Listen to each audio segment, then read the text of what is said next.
Donc, Nicolas Dueb, salut Nicolas. Donc, en l'occurrence, et donc, tu restes encore actionnaire d'Alchimie aujourd'hui ou plus du tout? Tu as complètement... Je suis toujours premier actionnaire individuel d'Alchimie. Premier actionnaire individuel d'Alchimie. On en reparlera, qui fait du streaming thématique. On en reparlera. Mais... Donc ton bouquin, on va en voir la couverture là, s'appelle 53 minutes pour... 53 minutes survivre et renaître. Et ces 53 minutes, c'est le temps pendant lequel ton cœur a cessé de battre. Exactement, on est en mai 2021. À l'époque, j'étais gros cycliste de 12 000 km par an. Je suis parti faire une sortie en vallée de Chevreuse. Et quand je rentre sur la côte qui relie Villejuif-sur-Yvette au plateau de Saclay, la côte dite de la Belle Image. À 11h00, mon cœur s'est brutalement arrêté. Et en fait, parce que dont je témoigne aujourd'hui, c'est mes sauveteurs qui me le racontent, puisque moi, je me souviens de rien. Et ils se sont mis tout de suite à masser. Non, mais attends, parce que déjà... C'est ça qui est complètement dingue. C'est que... Alors, mais d'ailleurs, je te poserai la question sur la religion, puisque tu en parles. Mais ce qui est fou, c'est que derrière toi, il y a un médecin, 2 gendarmes, qui se connaissent pas, tu les connais pas, ils se connaissent pas, ils sont en train par hasard de monter la même côte que toi au même moment. Exactement, ils vont voir que j'ai un problème. Ah oui, parce que tu es affaissé complètement sur la barrière de sécurité. C'est un endroit où il y a un rail de sécurité, donc je m'affale dessus et en fait, je tombe pas du vélo. Du coup, j'ai pas de chute, je me fracture rien du tout, mais je perds connaissance, quoi. Et en fait, sur les vélos de course aujourd'hui, on est clipsé comme les chaussures de pédale ski. Automatique, absolument. Pédale automatique, ouais. Et donc ils me déclipsent, ils m'allongent par terre et puis ils commencent à faire les gestes de premier secours instinctivement. Et à sécuriser la zone et à savoir qui je suis. Et autre coup de bol de dingue, le médecin, donc, si tu expliques, moi j'apprends plein de trucs, je ne savais pas que Staying Alive était le rythme sur lequel on pouvait faire, ce qui tombe très bien d'ailleurs, un massage cardiaque. Ouais. Et tu dis, normalement on s'arrête au bout de 15 minutes. Alors en fait, ce qu'il faut savoir, c'est que tu as 60 000 morts subites par an en France, 3% de rescapés. Ça n'arrive pas qu'aux autres parce que c'est un tiers. On va y aller là-dessus. Un tiers de 55 ans. Ton histoire.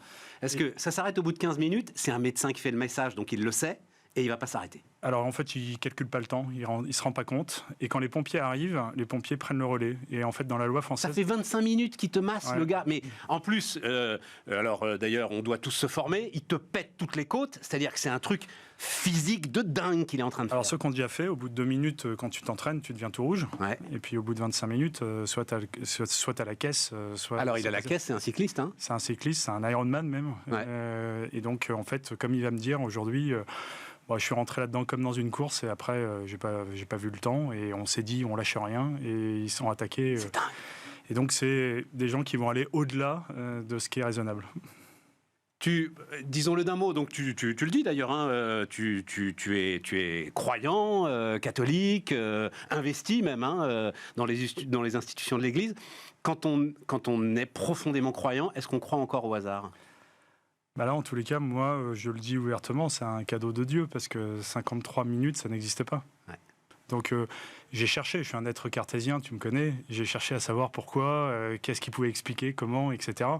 Et la réalité, c'est que, oui, on peut expliquer pourquoi mon artère s'est bouchée, mais on n'explique pas pourquoi le cœur a survécu, et on explique encore moins comment je peux avoir un cerveau aujourd'hui qui n'est pas suffisamment abîmé pour pouvoir te parler correctement aujourd'hui. Oui, mais avant même, moi, ce qui me fascine, alors il se trouve qu'il est arrivé peu ou prou la même chose à un gars que je connais très très bien. Donc lui c'était en courant et lui c'est la Porsche Cayenne d'un cardiologue si tu veux qui a pilé au moment où il s'effondrait. Voilà, incroyable, pareil. Mais ce qui me fascine dans l'histoire c'est, parce que là ils sont 3, la conjonction de hasard que tu racontes, l'un des 2 gendarmes en fait il est pas bien sur son vélo, c'est une mauvaise sortie, mais il va quand même prendre à un moment la file d'une association qui va l'amener à rouler un petit peu et se retrouver dans cette côte. C'est un gendarme du GIGN, donc pas fou, et il devait tourner à droite pour rentrer sur Versailles et il me dit, je sais pas, je me suis senti appelé aller à gauche, donc à 180 degrés de l'endroit où il devait aller, et je suis tombé sur toi. Mais il y a aussi le rôle du médecin du SAMU, qui, quand il arrive, lui, peut déclarer que je suis mort, et au bout de 45 minutes... Parce que tu es reparti quand il arrive au bout de 45 minutes. Non, il y a le médecin du SAMU qui arrive, et qui constate que je suis un cadavre. D'ailleurs, le médecin qui m'a sauvé la vie pensait, quand je l'ai revu, il m'a dit « mais t'es si jeune », il pensait que j'avais 65 ans et plus, c'est pour te dire dans quel état j'étais. Et là, lui se dit, il peut prendre la décision de dire, attendez les gars, c'est 45 minutes, on arrête tout. Ouais. Et pourtant, il va dire, allez, on tente le tout pour le tout. Et cet homme, il va même m'emmener sur la table d'opération, il va aller au-delà de ce qu'il devait faire. Et il me dit aujourd'hui, tu sais, je sentais qu'il se passait encore quelque chose dans le cerveau, j'avais cette intuition, il fallait que j'y aille. Ouais. Donc oui, au bout d'un moment, tout ça... tout ça te fait réfléchir...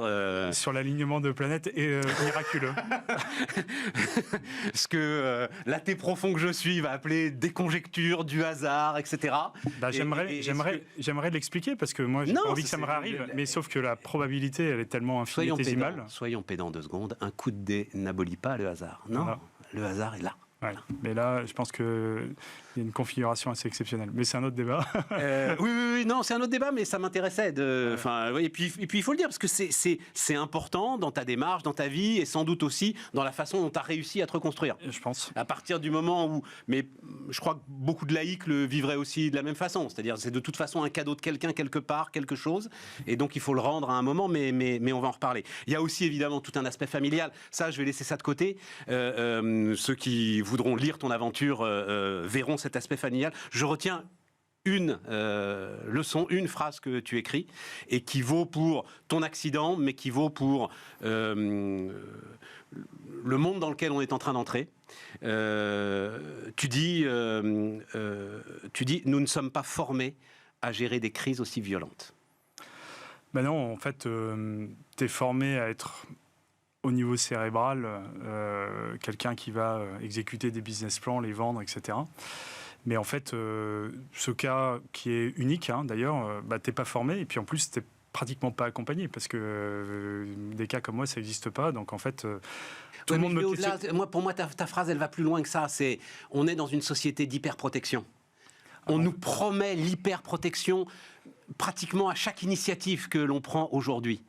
La réalité, non. La réalité, elle est violente. La réalité, c'est que la mort peut vous tomber dessus du jour au lendemain, et c'est que la guerre peut vous tomber dessus du jour au lendemain. Ouais. Et je pense que notre univers mental doit recommencer à s'y préparer. Et oui, tu as raison. Et c'est vrai que moi, je déroulais. J'avais fait mon introduction en bourse, etc. Je déroulais et à aucun moment j'avais interprété ou intégré ce genre de drame, quoi. Et d'ailleurs, j'ai tellement pas intégré qu'il va falloir 14 mois pour que je comprenne qu'il s'est passé quelque chose. Et que...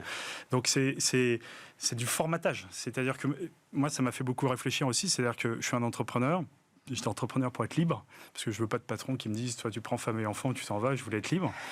Et en fait, tu réalises à quel moment tu es un peu dans le Truman Show. C'est-à-dire que tu es formaté sur le temps, tu es formaté sur la course, tu es formaté sur les critères de valeur, etc. Et qu'en fait, ta liberté, elle est tout à fait relative. Alors, ça nous amène effectivement vers l'entreprise, et c'est ça qui est intéressant. Juste parce qu'on va y aller sur l'idée, ce que tu décris finalement, c'est... En fait, tu as vécu une forme d'accident du travail. Mais c'est ce que tu décris, mais on va y aller. Mais juste la gestion du choc dans l'entreprise, en fait, là, tu t'en parles finalement assez peu. Réunion du board, etc. Mais bon, l'entreprise se met visiblement assez facilement. Donc l'entreprise que tu as fondée, que tu as amenée en bourse, arrive assez facilement finalement à continuer à bosser et à se passer de toi. Oui, parce qu'en fait, il y a une gouvernance, il y a un conseil d'administration, même si c'est une société cotée, il y a de la communication, tout ça est complètement bordé, et donc ça se met en place, les avocats se mettent en route, tout est relu, et finalement, il n'y a pas de crash au niveau de la gouvernance. Ouais. Le crash, il est émotionnel, parce que finalement, tu as beaucoup de salariés avec qui je travaille depuis 20 ans et qui s'aperçoivent que potentiellement, je peux ne pas revenir. Et le crash ultime, il est quand j'annonce à tout le monde qu'en fait, j'ai essayé de revenir, j'ai voulu faire comme avant, et puis je suis plus capable, et donc je les quitte.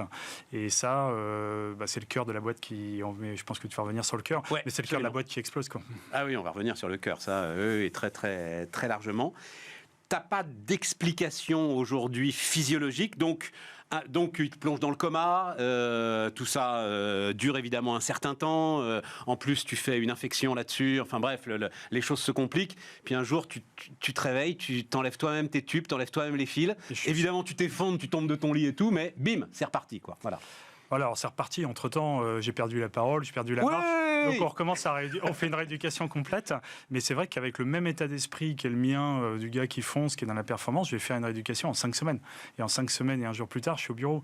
C'est-à-dire que Aujourd'hui, j'ai beaucoup de compassion pour eux. Il y a des gens qui sont au centre de rééducation, qui étaient là avant moi et qui y sont toujours. Et donc moi, je fais un passage éclair à suivre mes watts, parce que tu suis tes watts sur ton vélo tous les jours avec une méthode. C'est l'obstination, quoi. Et c'est pas parce que justement t'es cycliste, super caisse, Je pense que grosse hygiène de vie, enfin etc. et tout. À un moment tu dis ça, en fait ça a pas grand chose à voir finalement. Non, parce qu'en fait tu vois que tu as un tiers de ceux qui font des arrêts cardiaques qui ont 55 ans et moins, qui sont en bonne santé. Alors tu dis sur le plan physiologique, en fait j'ai du cholestérol plus. Mais en fait, c'est ton stress qui oxyde ton cholestérol. Alors, je ne sais pas quel est le stress avait comme effet sur toi. Moi, il oxyde mon cholestérol. Je ne le savais pas. Et puis, donc, du coup, ça crée des plaques. Et puis, ça affine tes artères. Oui, parce que quand il regarde ton cœur, parce qu'à un moment, il regarde ton cœur très très vite, il le trouve. Finalement, il est très dégradé. Il est très dégradé. C'est les artères qui sont très dégradées. Et en fait, quand tu fais des tests d'effort, c'est-à-dire qu'on regarde ton cœur, on regarde la fibrillation, ils n'auraient rien vu. Et en fait, il faut faire des scanners et aller voir l'état de tes artères. Il faut aller voir profondément là où vous sentez. Ouais. Moi, 45 ans, ne buvant pas plus que ça, faisant beaucoup de sport, etc., je ne voyais pas où est le problème. Donc, je n'étais pas plus surveillé. Et d'ailleurs, je n'avais pas de cardiologue. Accident du travail. Parce que, et là, il faut quand même... là, on rentre vraiment dans la vie de l'entreprise. Tu racontes l'introduction en bourse comme un pur cauchemar, quoi. Alors moi, tu dors plus, hein. En fait, c'est la première intro 100% digitale, puisqu'on était dans la période Covid. Et donc, en fait, je n'ai pas fait de roadshow. Je ne prenais pas l'avion à 4h du matin pour me promener en Europe. Je faisais tout ça en chaussons dans ma chambre avec des visios. Et donc, je me suis dit, tu sors physiquement bien parce que je ne suis pas fatigué. Mais en fait, je ne me suis pas aperçu que je suis sorti psychiquement, mais complètement rincé. Parce que tu imagines 80 visios, la moitié des mecs, au début, ne savaient même pas mettre leur caméra. Donc, tu étais en train de convaincre un écran noir de mettre de l'argent dans ta boîte. Et élever 20 millions à travers un écran, en fait, c'est juste totalement inhumain. Et puis derrière, l'intro en bourse, la réalité, c'est qu'on m'avait dit, mais tu regardes pas ton cours, c'est pas grave, on regarde pas la valeur de sa boîte tous les jours. Mais pour de vrai, c'est que tout le monde t'en parle. Mais bien sûr. Et tu n'as même pas besoin de regarder ton cours.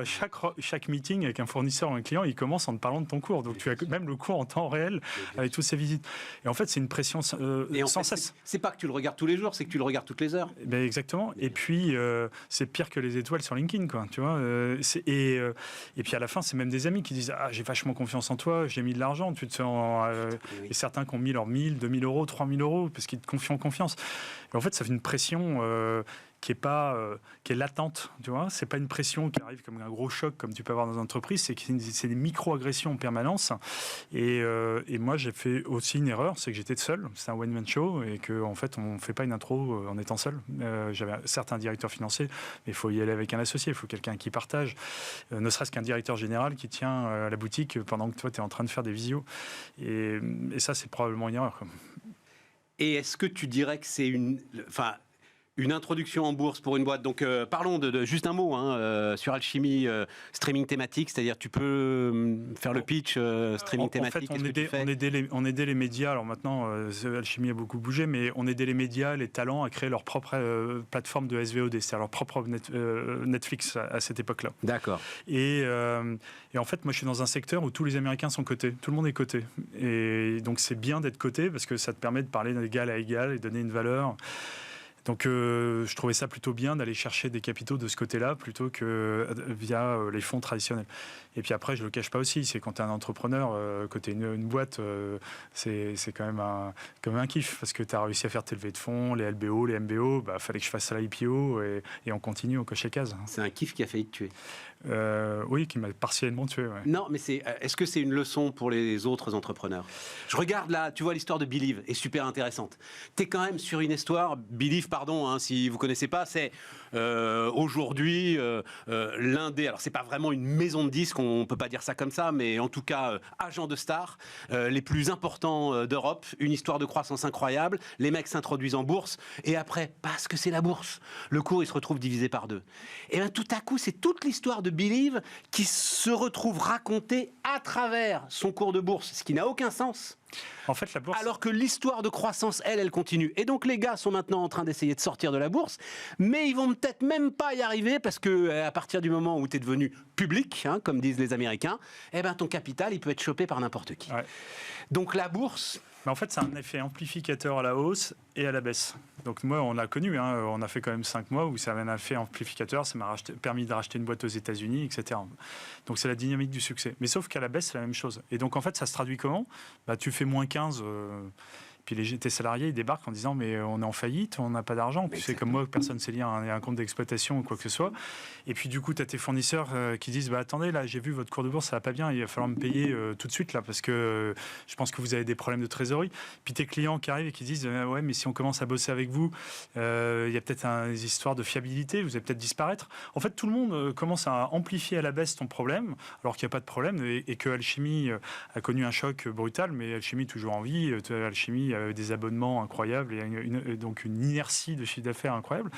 Mais en fait, personne n'y comprend rien. Et donc, il y a même des salariés de talent qui se disent je vais y aller parce que j'ai une autre offre. Et donc, à ce moment-là, on te quitte. Donc, c'est exponentiel. Absolument. Alors que juste pour expliquer à ceux qui ne sont pas dans la mécanique de la bourse, quand tu es une petite valeur, et même une valeur moyenne d'ailleurs, tu es juste en fait une poche de liquidité pour des investisseurs qui, à un moment, vont avoir besoin de récupérer un petit peu de cash pour aller l'investir ailleurs. Ils vont pas sortir de LVMH, ils vont pas sortir d'Airbus, etc. Parce que là, ils sont sur des engagements beaucoup plus importants. Toi, tu es la poche de liquidité. Et finalement, quels que soient tes résultats, ils s'en foutent complètement au moment où ils vont larguer un petit peu de tes actions. Ils regarderont même pas. Voilà. Et moi, j'ai pas fait de liquidité. Ouais, non, mais je pense que c'est ça qu'il faut avoir en tête face à ce que tu as très bien décrit comme le mirage de la bourse. 2 aspects échos derrière sur les 10 grosses minutes qui nous restent. Le capital santé n'est pas dans le bilan de l'entreprise, tu dis. Je suis très surpris. C'est-à-dire, tu dis, on t'a rien demandé en termes Mais non. Tu sais... Tu signes un SPA, donc un document de bourse, d'introduction en bourse. Il doit y avoir, je ne sais plus le chiffre exact, mais à peu près 50 pages de tous les risques. Et tu dois lister tous les risques. D'un point de vue légal, il faut tout imaginer. Même l'Airbus qui s'écrase sur ton data center, enfin tous les trucs improbables. Il n'y en a pas un qui m'a posé la question de savoir, et au niveau santé... Mais c'est fou ça. Comment ça va se passer ? C'est factuel. Ouais, c'est factuel. Voilà. Et donc... tu le sais, d'ailleurs, beaucoup de VC te disent moi, je mise sur une équipe, oui. Je mets de l'argent sur une équipe. Tous, ils disent ça, effectivement. En plus, moi, c'est un peu one-man show. Et donc, s'il se passe un problème avec vous, qu'est-ce qui se passe ? Il se passe que vous détruisez 95% de la valeur. Quoi. Ouais. Et alors, c'est des sujets qui sont aussi assez délicats. Je pense que la société est un peu plus moderne, un peu plus mature pour entendre ça aujourd'hui. Mais très longtemps, ça a été c'est des affaires privées. Vous n'avez pas à mettre directement en public votre bulletin de santé. Tu vois, moi, en termes de gouvernance, je ne trouverais pas ça complètement dingue que dans un conseil d'administration, on est 7, qu'il y en ait 2 qui soient mandatés pour regarder mon bilan de santé et chargés de dire je le porte auprès de la connaissance de l'ensemble des membres du conseil ou pas, parce que c'est privé. Mais est-ce que ça n'existe pas un peu évolué avec le Covid, justement ? Il y a une série de questions qui ont émergé. Alors, autant d'ailleurs pour les dirigeants que pour les salariés. D'ailleurs, je le dis d'un mot parce que j'ai appris ça récemment et je trouve... Enfin, oui, je le sais, mais le dire comme ça... En fait, on parle de capital humain, c'est un immense mensonge. Ouais. Dans le bilan de l'entreprise, c'est une charge, les hommes. C'est pas le capital. Et donc, la formation, c'est une charge, c'est pas un investissement. Je referme la parenthèse. Mais peut-être que là, il y a une évolution à post-Covid, j'ai l'impression, de l'entreprise et de la façon dont elle doit rentrer dans le champ de la santé. J'ai pas de benchmark de toutes les boîtes et de ce qui se passe en ce moment, donc je me prononcerai pas là-dessus. Toujours est-il qu'aujourd'hui, moi, si je passais côté investisseur, c'est le premier truc que je regarde. Et d'ailleurs, mon premier livre qui était « Votre énergie est inépuisable », un entrepreneur, c'est une station-service énergie. Ça donne de l'énergie à tout le monde, à ses salariés, à ses actionnaires, à ses clients, etc. Et donc, en fait, tu mises sur une équipe parce qu'elle est talentueuse dans son expertise, mais avant tout parce qu'elle a de l'énergie. Et cette énergie... c'est pour les jeunes et au bout d'un moment, ça devient la santé passé un certain âge. Oui, mais alors justement, c'est la grande leçon de ton bouquin, moi c'est le truc qui m'a passionné, c'est que cette phrase-là que tu viens de prononcer, c'est encore la phrase de l'ancien Nicolas Duep. Tu vas le résumer, mais en gros tu dis, on est passé de la révolution industrielle, de l'économie des machines à l'économie de la connaissance, avec les ordinateurs, et maintenant tu dis, c'est fini. L'intelligence artificielle, de toute façon, battra toutes les connaissances de toute la Terre. Et on rentre dans l'économie du cœur. Raconte-moi ce que c'est que l'économie du cœur. Ma profonde intuition que j'ouvre dans le bouquin, et puis maintenant je vais y travailler. Et ce serait bien d'écrire un bouquin dessus. Et ça Absolument. va faire C'est les 10 dernières pages, elles sont passionnantes. C'est qu'en fait, tu sais, on a recruté des cerveaux, on s'est formé, on a fait les mêmes écoles, on est devenu brillantissime en cerveau, et on est dans une société 100% cérébrale qui ne juge que par une performance du cerveau. Et en fait, moi, je m'aperçois dans le coma qu'il y a 2 organes qui sont encore actifs, les autres sont endormis, et qu'il y en a un qui est plus puissant que l'autre. Parce que le cœur peut vivre sans le cerveau, l'inverse, c'est pas vrai. Et cette symbolique, parce que bien sûr, tu as besoin de tous les autres, cette symbolique, pour moi, elle m'ouvre un horizon, parce qu'en fait, tu t'aperçois que le cœur est plus puissant que le cerveau. Mais quelle place on donne au cœur? On les a sexués, nos organes. On a dit, les garçons, c'est les maths, c'est le cerveau, les filles, c'est les lettres, c'est le cœur. Mais en fait, en rééquilibrant en ce moment les valeurs, tu t'aperçois que les garçons ont un cœur et que les filles ont un cerveau. Mais bon, c'est une évidence, mais on y est quand même. Et donc, exprimer ce que tu as sur le cœur, on ne sait pas faire. Moi, exprimer les émotions, traduire avec le cœur, intuitivement, tu le fais, mais qu'est-ce que ton cœur est capable d'exprimer? Tu ne sais pas. D'ailleurs, quand tu rencontres quelqu'un, tu rencontres plein de gens, Stéphane, au bout d'une seconde, ton cœur, il te dit oui, non. Mais ton cerveau, il dit mais non, tu n'as pas le droit de juger, il faut laisser la science aux gens. Et puis 6 mois plus tard, tu arrives exactement là où ce que ton cœur t'a dit est ta première. Donc en fait, il faut apprendre à comprendre et à discerner et à lui faire confiance. Et en fait, pourquoi ce cœur il est puissant? C'est qu'en fait, les cerveaux vont être partiellement mis au chômage par l'IA, puisqu'il y a une somme de connaissances. Mais pour prompter une IA, il faut un cœur. Le cœur qui est sur cet ouvrage, et j'ai mis beaucoup de temps à le prompter, à trouver les mots, mais c'est un résultat d'IA. Et donc, se former au cœur, et puis derrière, pour voir si on fait juste un match cerveau IA, c'est perdu, on a raison de s'inquiéter. Mais si tu veux voir autre chose comme Le Petit Prince, tu vas voir avec le cœur. Et donc il va falloir qu'on recrute des cœurs. Et je pense que là, on a un défi devant nous qui est incroyable, c'est comment tu recrutes des cœurs, comment tu formes des cœurs, comment tu fais grandir des cœurs, comment tu fais confiance aux cœurs.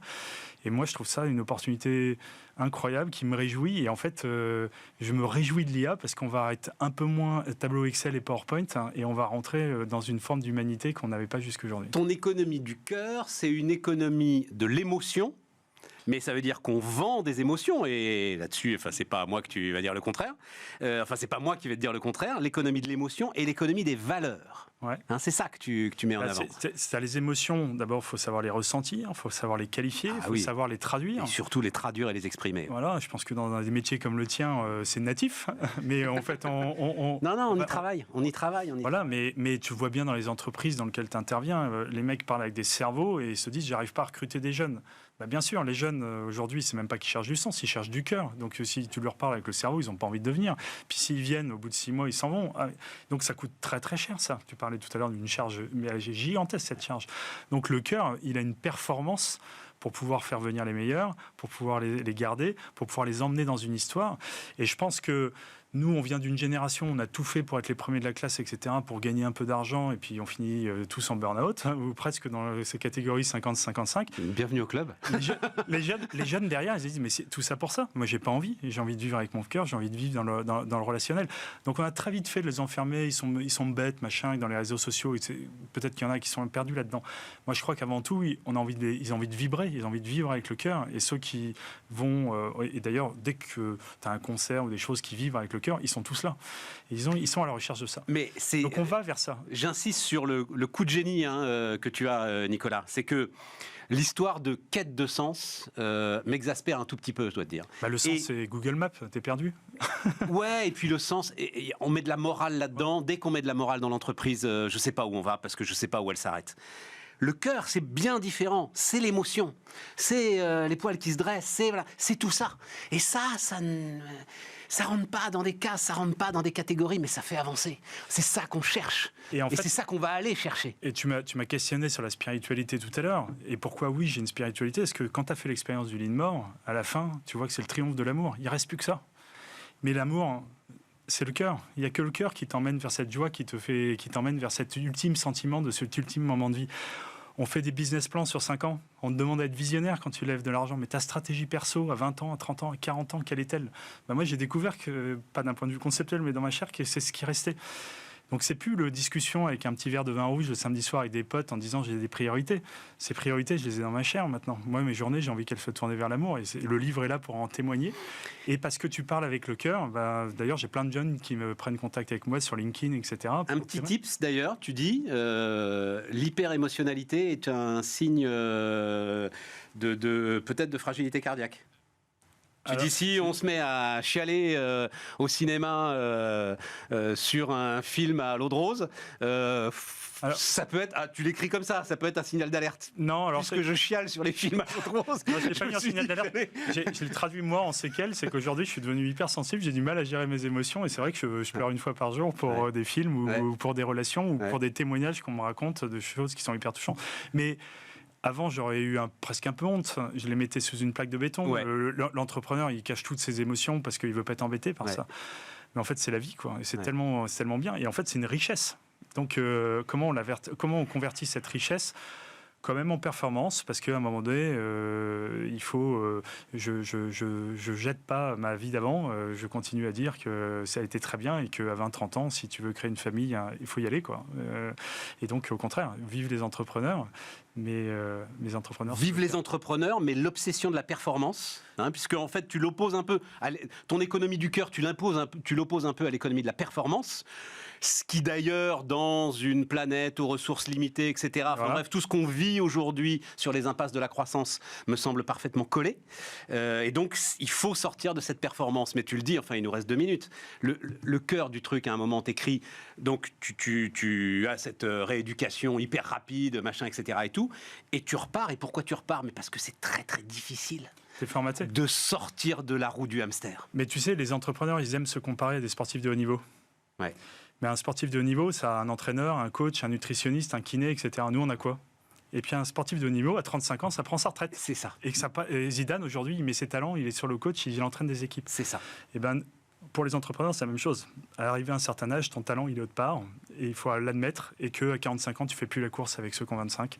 Mais tu fais valoir d'autres actifs que tu as. Mais c'est super dur, tu l'expliques bien. Tu as des histoires d'organisation de vie, de niveau de vie, d'une famille qui dépend de toi, de choix à faire qui vont amener peut-être une dégradation des conditions de vie de cette famille.